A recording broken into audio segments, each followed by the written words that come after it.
What's up, everyone? It's Vapor Dracomar. Now it's time for some more Sithandra and the Titan of the Apocalypse. Last time, we covered the swamps of Elglashire. I'm going to try to come up with a better title for it because I don't think that it truly describes what's going on in that chapter.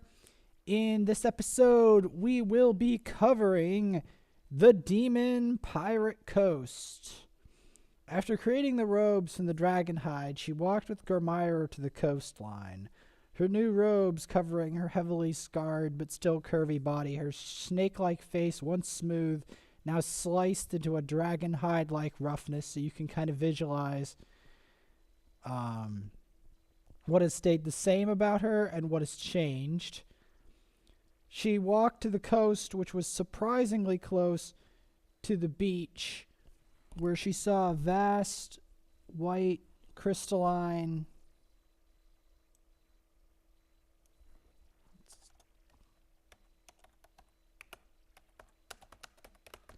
expanse of sand with clear blue, sparkling water. On the beach were a series of strange demon pirates armed with guns and machetes.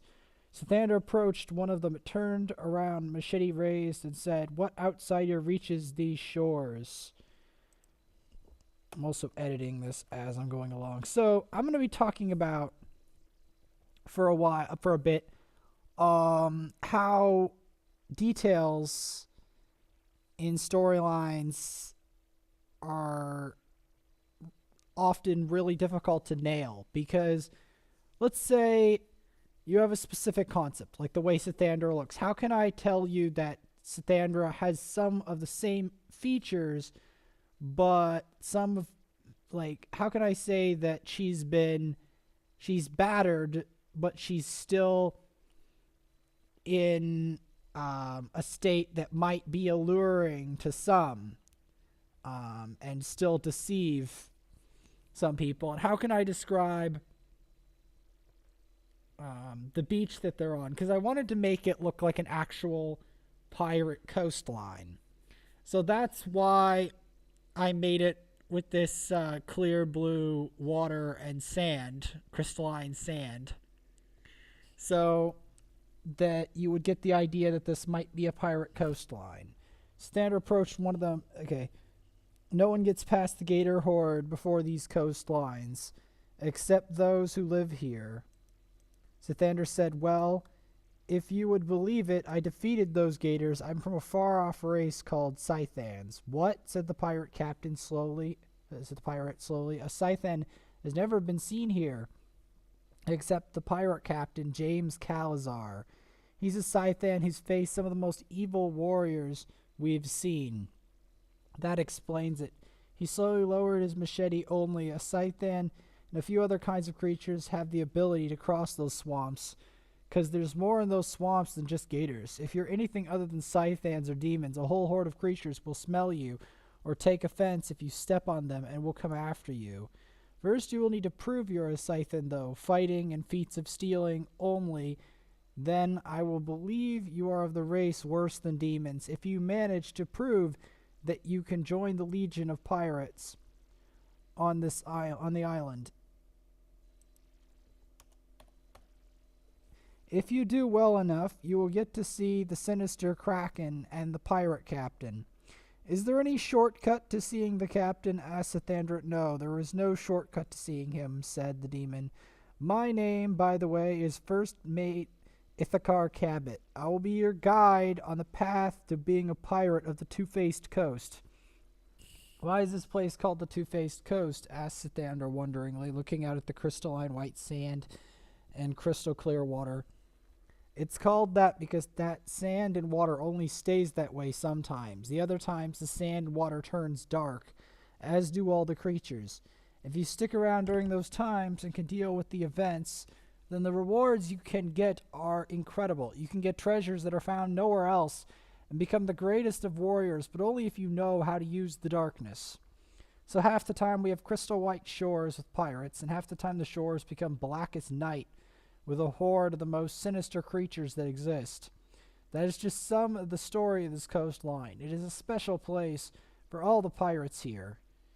You will need to come with me. It is necessary to walk the path of the pirates in order to access the information, and to make it worse, we will not allow you to commit suicide until your journey of become a pirate is complete. Why would that be necessary? Because, said Ithakar, the journey to become a pirate drives most into madness. Anyhow, let's begin. You will come with me into my ship, and we will start the journey to you becoming a pirate. He then said, we will go to my ship at night. That's when the time will come for you to start by going to our pirate hideout far out to sea. Sithandra said, it's daytime, so we wait until nighttime? Yes, said Ithakar. We wait so that you can board the ship to learn the sorcery from the best pirate in the entire coastline, who happens to be a Scythian. She walked along the coastline, saw many caves she wanted to explore, but didn't want to enter them because she knew she didn't belong here, yet she had to figure out before she explored this island. She felt just as she came to this conclusion, Sithandra saw that the sun was setting and the time for traveling with Ithakar had arrived. Sithandra jogged back to where she saw Ithakar before he looked different, now much more sinister. His face without a skull, with serrated daggers covered in blood for teeth. His hair was composed of eerie green flames. He was wearing a black, slimy pirate jacket. His whole body was now a skeleton. Sithandra asked, why do you look like you've died? Well, at night, before you learn how to be a pirate, you've got to feel the pull of the dark sorcery of this island. You see, in the day, you don't get to see why this place is special to pirates. At night, however, it changes. You get to see the dark sorcery, and one of it is you get to see what it looks like when you've been long dead, and yet not ripped to pieces. Look at yourself. You'll see what I mean. Even if you're immortal or young, you will still be affected by it. Sithandra looked down at her body. Her large breasts seemed to be gone, and her hands were skeletal. She felt her face and found it was a skull. Damn, so I look like I've been dead until I'm bones at night? Yes, said Ithakar. Now come, the next part of the journey you will come to the Cove of Death, and there you will take the journey through the ocean on a large raid.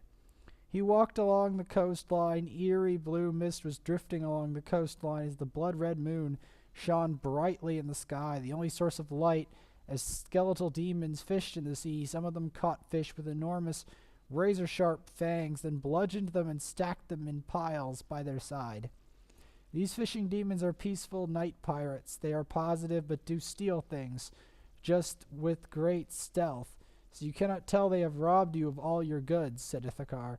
Now we will move on to the ship, where you will find the violent pirates of legend, the ones that thirst for blood and treasure like no other, except the master leviathans, who are the most bloodthirsty and pain-loving creatures on the earth. And I should make sure to put punctuation in this, as irksome as that is, because this whole entire novel is still a work in progress. They love both causing pain and the receiving of it. They are the greatest sorcerers and duelists the world has ever known. He led Sithandra down the coast until they came across an enormous cave near the end of this particular stretch of coastline, beyond which lay a vast stretch of rock. She and Ithakar walked into the cave, which opened into a vast cavern with an enormous harbor of water. The water had some waves.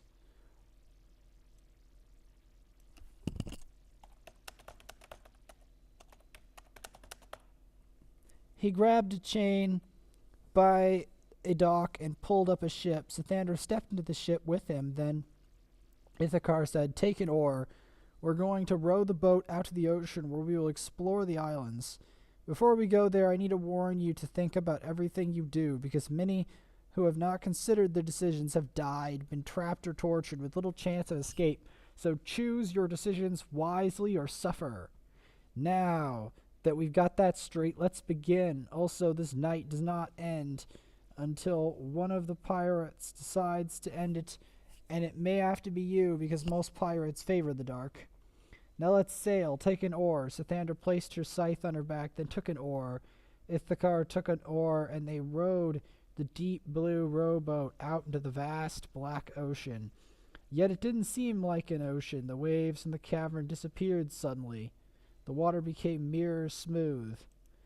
Sithandra kept rowing, but she couldn't see the moon. Then Ithakar said suddenly, "Outside of this cave there is an outpost where we stash some important weapons we need before taking to the high seas." Sithandra and Ithakar rowed until they saw the blood moon shimmering on the water. They rowed out into the darkness. In the darkness they saw a large stretch of sand on the edge of a vast rocky cliff. There was a large chest encrusted with jewels. Sithandra docked the boat at the sandbar, and Ithakar dropped the anchor. They got out of the boat and flipped open the chest. Inside the chest was a wide assortment of different weapons. Ithakar took the whole load and dumped them in the boat. Then he dug in the island.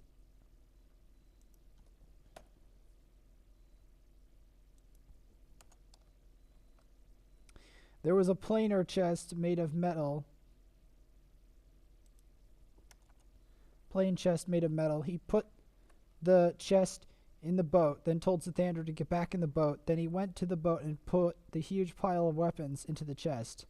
Then he opened the chest and took out a large, sharp-looking, serrated weapon. This is a harpoon gun. It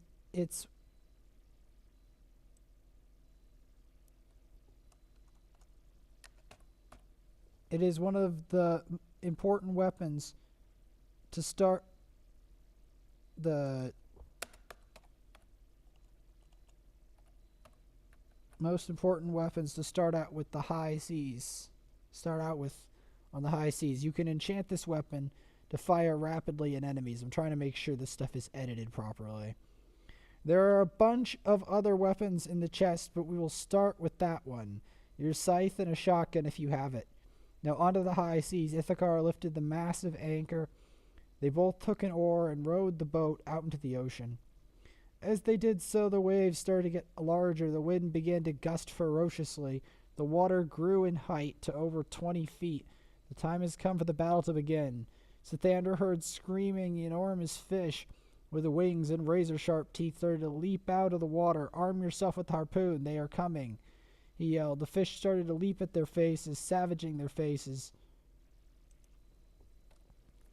Sithandra seized the harpoon can and started firing at the fish.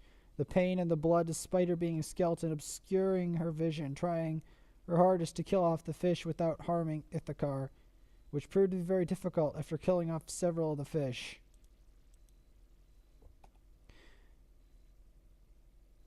Enormous bat-like creatures swarmed the skies, dive-bombing their ship, trying their hardest to flip their ship. After fighting up the bats, he screamed, "It's not over. The pirates and the creatures of the Kraken are coming to attack us. We'll need to fight them all in order to gain access to their ships and get their treasures. We will need their treasures to ascend to fight Zethelion, as he already has control over all the pirates and the creatures of the ocean." A fleet of pirate ships with black sails with blood-red skulls on them were coming. Sithandra heard rumbling beneath the ocean's surface. Suddenly tentacles came out of the water around them, each tentacle larger than an oak trunk, jet black and covered in eerie green slime. The ships were approaching. They opened fire with their cannons, blasting an enormous barrage at their ship. Without stopping to think, Sithandra pulled her scythe off her back and began to take swipes at the cannon fire, trying to deflect the shots, screaming, "Ithakar, use your weapons. I need to use the one weapon I know well to fend off their fire." Then the Kraken came out of the depths, an enormous fanged creature with scarlet eyes. And it was wielding an enormous trident. It took one of the large, fully decked pirate ships and ate it in one bite, then caught sight of Sithandra and Ithakar and lunged at their ship, then picked it up with a tentacle. Then just as it was going to eat them, Sithandra began slashing at the beast furiously, trying to get it to drop them. Then the beast roared, "How could you possibly?" Then threw their ship back into the waves, then sunk back into them. Shaken, Sithandra then used her scythe to both deflect stray cannonballs and try to row the ship towards the fleet of pirate ships who still hadn't ceased firing at them. She eventually sailed up to the enormous pirate ships, and Ithakar tethered the rope to the pirate ship. Then they climbed aboard.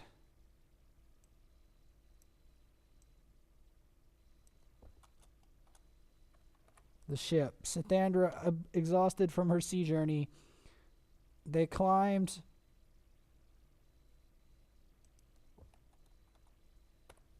onto the deck of the pirate ship, and every pirate in the whole ship lunged at them at once, firing at them and stabbing them.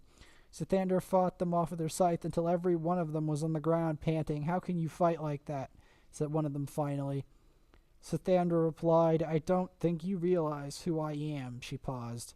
"I am one of the chosen of Vincent, one of the world's most sinister creatures. I am from his race." "Wait," replied one of the pirates. "So you're a Scythan?" "Yes, that's right," said Sithandra. "I am a Scythan elite warrior. No wonder. Okay, I'll let you have some of our treasures for your troubles. The rest of them you're going to have to steal or earn."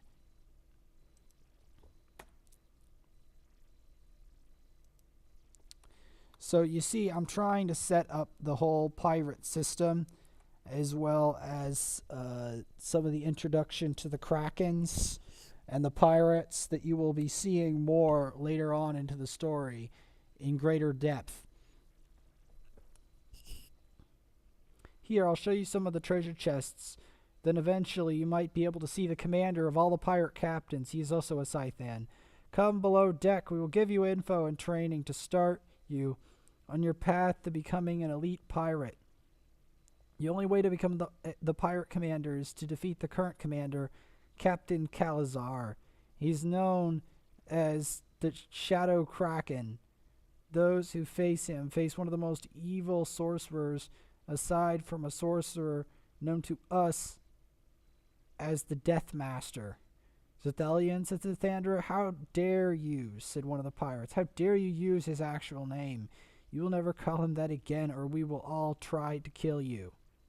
"We will all kill you." "I like to see you try," said Sithandra coldly. "I've had to face this Death Master twice now, and live. Although he killed one of my friends and knocked me unconscious before leaving to carry out other evil schemes. He tried to burn me to death and set a whole cemetery ablaze with cursed flames when I saw him.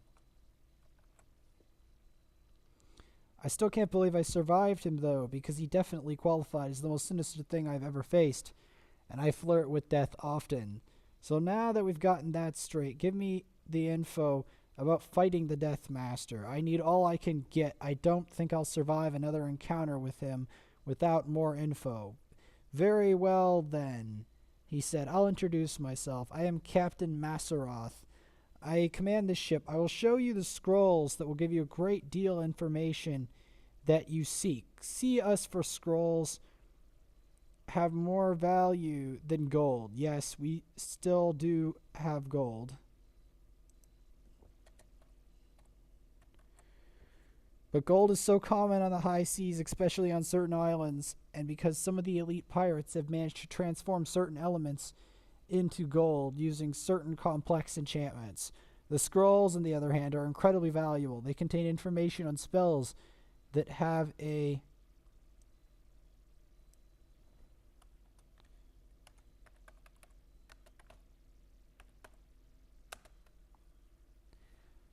very wide variety of uses. There are many kinds of treasures and gems on the different islands, but none of them are as valuable as some of the scrolls you can find. I will give you some of the scrolls on our most valuable dark magic. Study them well in order to fight James Calazar and tap his knowledge.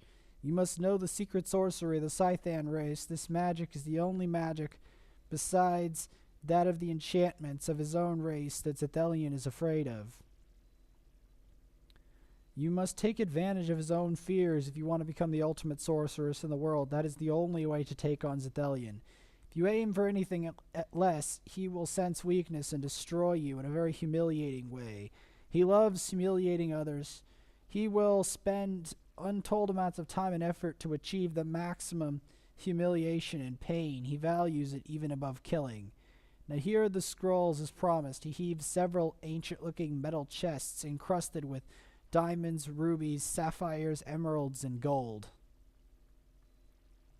You can have the chests with the treasure enclosed. The gems and metal the chests are made of are relatively worthless compared to the scrolls.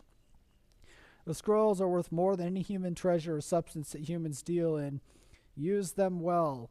Study the scrolls, then return to us when you're ready to be tested for some of the knowledge. If you know a good chunk of it, we'll take you on our pirate raids to the various islands, where we will conduct massive stealing raids, raiding them of all the scrolls and any treasures that they have, though precious metals and gems are the least valuable treasures in these seas. Before reading these scrolls, let's first take you on a pirate raid. I've decided that making you read all of these scrolls isn't ideal. It will give you less motivation for you to learn by just giving you the scrolls.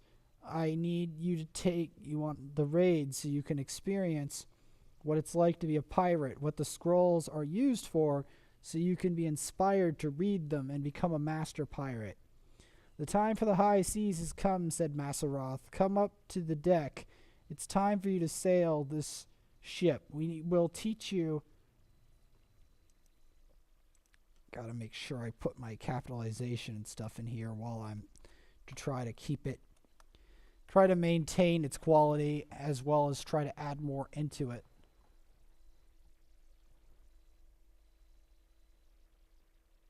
We will teach you what we know as we go along, and later you can study the scrolls to become a better pirate. Only the best pirates thrive here. Remember that you will have to fight your way to the top.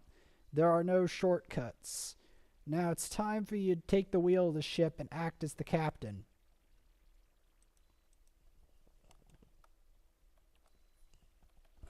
Okay, said Sithandra. She walked up the steps of the pirate ship to the deck. The skies were dark. A cruel wind was blowing across the ship. Now take the wheel of the ship, said Masseroth. The adventure awaits. As Sithandra walked up to the wheel of the ship, a sudden ominous feeling overtook her. She grabbed the wheel of the ship and noticed that giant waves were lashing around the ship. Now, while this part of the ocean is calm, we will be sailing into dangerous waters of the great Kraken.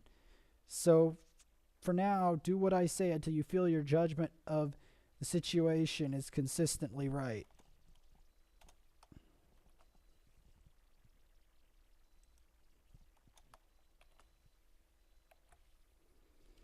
When you want to sail, tell me to lift anchor, and we will start your journey off into the high seas. There you will learn how to be a pirate captain of darkness. You will then get to meet Calazar, the most feared pirate captain, aside from the shadowy death. Sithandra stepped at the ship's wheel and said, "Lift the anchor." She grabbed a hold of the anchor. As he lifted the anchor, the ship began to rock in the high waves that sloshed onto the deck. "Steer to your right, Captain," said Masseroth. "We will be going further into the ocean, to a series of islands, through the waters of the great Kraken." Sithandra turned the ship's wheel to the right and saw even more enormous waves. In the darkness, lightning flashed across the sky. Sithandra could see a whole horde of tentacles off into the distance. She sailed towards them. As she did so, the waves got higher, and the waves got more ferocious as she got closer to the tentacles. Some islands appeared off in the distance. Then the immense squid came out of the water. It had razor-sharp teeth alongside. It was something Sithandra dreaded above all else. Sithandra, offer a sailing trip in these waters, said Zethelian, his black eyes flashing on his crimson skin, his flat nostrils flaring, his green flames blowing in the howling gale. The time has come to assist my Kraken in his desires. Let the battle commence. The enormous Kraken roared, its enormous blood-stained fangs nearly engulfing the entire ship as Zethelian transformed into an immense dragon covered in black fire, breathing massive jets of fire onto the deck as the pirates fought the dragon. He seemed to gain strength from fighting him. The longer they fought it, the stronger the dragon seemed to become, until it was not only killing pirates, but began smashing the ship itself. "Stop fighting it! Get it off the ship!" yelled Sithandra. "We can stop the destruction if we just get him off the ship." "We don't want to destroy him," screamed the pirates. "He's ruining our ship." And we want to destroy him, screamed the pirates. "He's ruining our ship, and we like destruction." "I don't care if you like destruction anymore," said Sithandra. "I have to try to preserve this ship." She charged up to the dragon with her scythe and flung it off the ship. The dragon flew away after it hit the water, and the kraken left. How did you stop the kraken, Sithandra? I thought our whole ship was doomed. The kraken associates with Sithelian bore him by removing him from the ship to stop the battle, then rather than fighting him, and both will leave.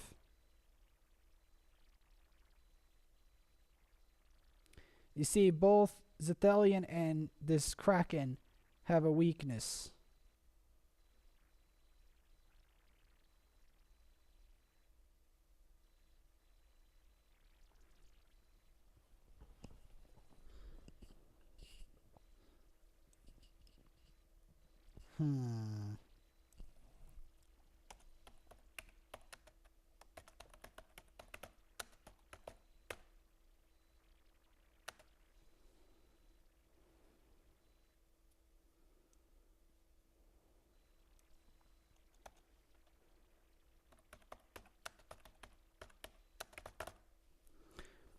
The kraken that Sithelian owns gets bored when you when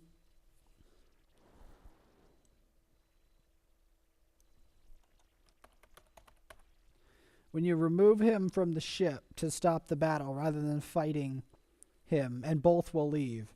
You see, both Sithelian and this kraken have a weakness with boredom. You can use it against them if you need to, with spectacular results. Wait, said Maseroth, so a mere state of mind can be used as a weapon? You would be surprised, said Sithandra, how many battles are decided by a state of mind. They are not decided by deaths or by destruction. They are decided by when either side or both of them come on an agreement when the conflict should end. Sithelian and the kraken are also affected by this. You see, Sithelian considers deadly conflict a prime time show. He didn't think anyone would dare interrupt him, so when I did it, he got very bored, and the feeling spread to the kraken, causing them both to leave. It may be a strange and dull weapon, but it is highly effective. This is what made him hate Vincent, though. He hates me. I am stronger and know more than Vincent, but since I was a woman, they didn't want to promote me until the male leader of the Scythans was gone. Now, Sithandra said, I know that was a boring and unexpected end to this conflict, but I don't know how to fight him properly yet. I'm not going to try it until I learn more from these pirate raids.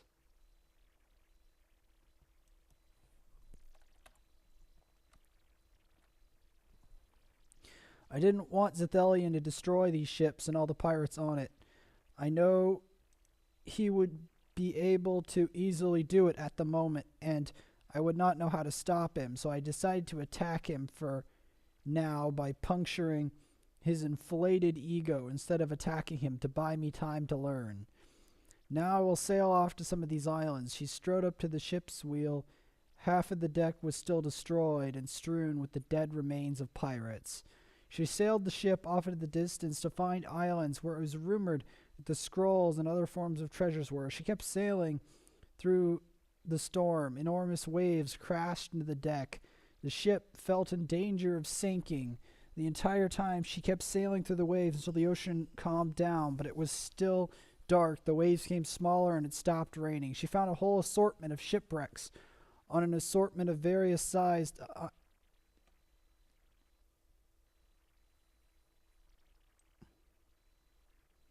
That's repeated.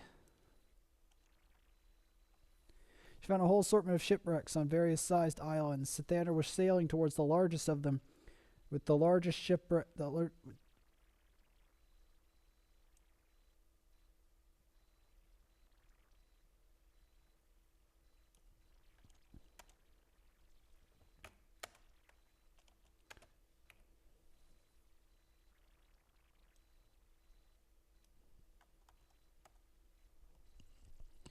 The largest of them with a shipwreck on it. After traveling to the largest fortress of the Ceres Island, she traveled to a much smaller island next to the largest island. As she traveled onto the shore of this island, she saw a vast, ghostly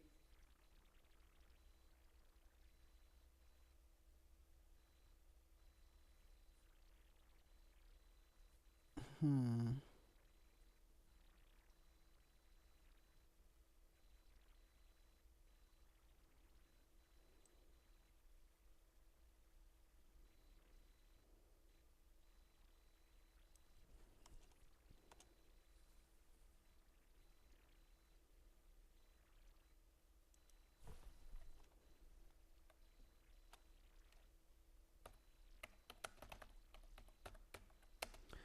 The much smaller island next to that fortress. As she traveled onto the shore of this island, she saw a vast, dark, ghostly jungle.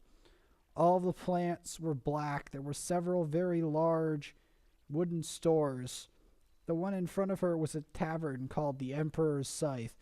She walked towards the large oak front door and turned the silver handle. Inside, a whole horde of demons and other creatures were being served drinks by several bartenders. As Sithandra walked through this tavern, Kilsara and Vaporsmith by her side, she could tell they were the only visible women in the restaurant, and the rest of them seemed to be men, and the eyes of all the demons in the bar were drawn to Sithandra and Kilsara's appearance. Sithandra looked down for a bit, staring. The staring of all of them made her feel uncomfortable. Kilsara didn't seem troubled by the staring. By contrast, she seemed to like all the attention and smiled at them. Sithandra was visited by a contrast between her and Kilsara, how she seemed never worried about being the center of attention, no matter what circumstance, while she had more concerns. Sithandra felt she had a right to be concerned due to the fact they were out to sea in a place filled with foreign, sinister pirates. Reality slowly closed in on her that she had to forget her current concerns because she had to have a lot of courage and be able to talk to a lot of different kinds of demons and creatures. It felt cruel for some reason to her. Sithandra composed herself, then said, "I'll get some drinks, then we can discuss where are we going to go from here." She walked up to the bar where the cash register was, which felt far away. As she approached the desk, she first looked at the board on the wall on what drinks were being served. The board read, "One standard scroll equal to 2 gold bars. We accept gold bars or scrolls as payment. One elite scroll, depending on type, can be worth over 100,000 standard scrolls. So check out your scroll type with us before checking out. Specials. More available on request. Ghost Pepper Cocktail, 1 scroll. Dragon Inferno Deluxe Cocktail, 5 scrolls. Petrifying Elixir of Frog, 20 scrolls. Darkness Filtered Spring Water, 1 scroll a bottle. Alligator Hides, 25 scrolls a bottle. Sithandra's Embrace Cocktail, hotter than ghost peppers, 25 scrolls. Weapons. Sithelian's Blood Sacrifice Axe, on sale for 200 scrolls, was 1,500 scrolls. Calazar's Scythe of the Kraken, 2,500 scrolls. Sithelian's Scythe of Eternal Torment, on sale for 4,000 scrolls, was 8,000 scrolls. Venomous Pirate's Machete, 25 scrolls. Demon Summoning Gate, on sale for 3,250 scrolls, was 6,000 scrolls. Sword of Maltesh, 2,500 scrolls. Harpoon Cannon, 50 scrolls. Caged Krakens, 2,000 scrolls a Kraken. Poisonous Daggers, 100 scrolls a dagger. Calazar's Finest Pirate Ships, 20,000 scrolls for a basic model. For the Elite Sithelian Deluxe, 50,000 scrolls. After reading the board and ordering a ghost pepper cocktail, she then asked the question, "Do you know where I can find combat supplies and information on fighting Sithelian?" In a voice that she hoped sounded offhand, the bartender froze. The entire bar went silent on her words. The silence spiraled horribly. Before the bartender broke it, "You are clearly not from here. If you ever even mention his name, never mind attempt to say it in such a casual manner. There are several taverns near here that can help you with fighting him. We offer food, drink, weapons, and spells for casual fighting. Yes, our magic we sell here can kill, but using it on Death's Shadow, as we refer to him, will be around as effective as hitting him with a wet noodle, unless you can wield the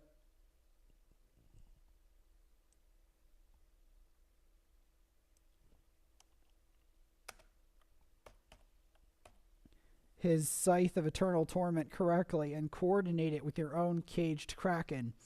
Even on those he spares, I can only assume you're one of them because you met him and lived. He wants to cause the most torment to anyone who tries to pursue him to stop his sinister plans. So where would you recommend me to go if I were to look for supplies and training against the Death's Shadow? Said Sithandra in wonder. You will have to go to the island of Krishathan, where you will find the castle of eternal suffering.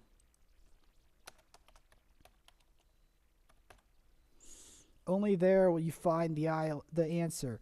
You have to fight your way through extremely savage creatures and mutilated humans with strength beyond anything you have seen. In order to fight Zethelion, you have to truly understand him.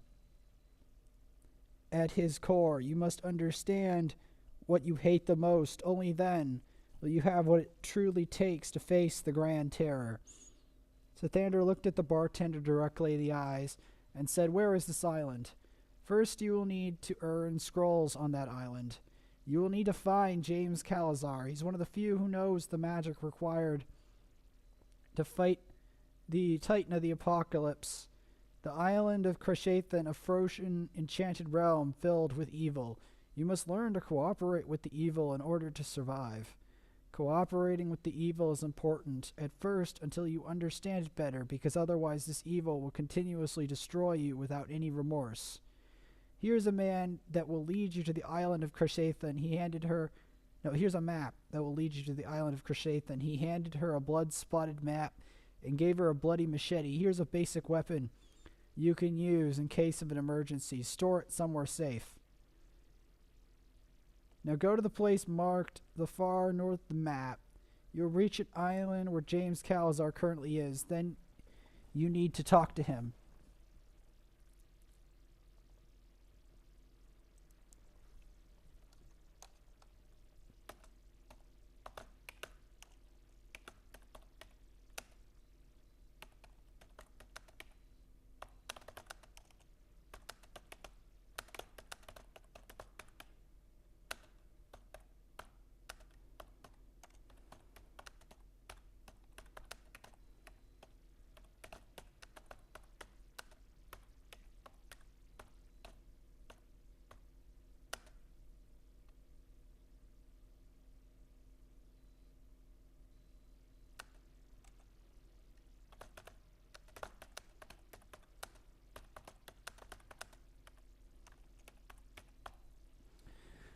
Sithandra looked at the map, finished her ghost pepper cocktail, eyes watering, then she rose from her seat. "Now go." Sithandra took the map and climbed back onto the ship, then said, "Captain Masseroth, we need to go all the way to this island marked on the map in order to find Calazar."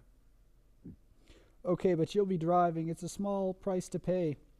We're traveling all the way to that forsaken island." Sithandra drove the ship north through the black ocean. The enormous waves rose and fell. After sailing through the ocean for what felt like hours, she saw a huge area of white ice. Then she sailed into the ice. The ship ground to a halt. "So, this is the island," said Sithandra. She saw intense blowing snow, ice shards flying through the air like flying knives. Some of the ice shards were the size of ship anchors. Captain Masseroth said, "Here, have this coat for the journey. I want you to be safe for the journey." He handed her a black, sleek fur coat covered in flames. "Unexpectedly generous," said Sithandra. She gave him a rare, warm look. "Why did you not want to punish me for like the rest of them?" "Because," he said, "I understand you are the hero of the Scythans, and I hear you're the last hope for the Scythans. Despite the fact they want to so vigorously deny you are important because you're a woman, but I know better." "Thanks for understanding," said Sithandra. "Now I will go forth to find James Calazar." She pulled on the coat and trudged off into the blizzard. The second she stepped into it, her vision almost went completely white. She could barely see in front of her. After walking through the snowstorm for some time, she finally made it to an enormous mountain of ice. She climbed the mountain. As she climbed, enormous snow-white wolves the size of bears attacked her relentlessly. She fought through, punching, slicing, and breathing immense torrents of black flames on them. The wolves seemed to refuse to die or relent. Torrents of powdery snow poured from the sky, making her vision nearly white out completely. As gigantic shards of ice fell from the summit at her, the frost seemed to freeze every inch of her, especially her hands and feet. This cold didn't seem normal because normal frost didn't affect her. She assumed it was the curse of Captain Calazar. Sithandra looked around for shelter. She knew it was far higher to the summit and didn't want to freeze. Before finding it, she climbed sideways, looking for somewhere that wasn't covered in ice and snow. After searching for some time, she found a dark cave and went inside. She took a stick from beneath her robes and breathed some flames on it. The flames illuminated the cave. She took the flaming stick and looked around for some wood. She found none, so she conjured a cauldron and filled it with cursed flames instead. She tried to warm her hands by the cursed flames, but the flames seemed to make her hands sting, so she shoved them underneath her robes, warming them on her immense breasts instead. After de-thawing her hands, she conjured a sleeping bag and fell asleep by the emerald flames of the fire. She made to awake next morning to find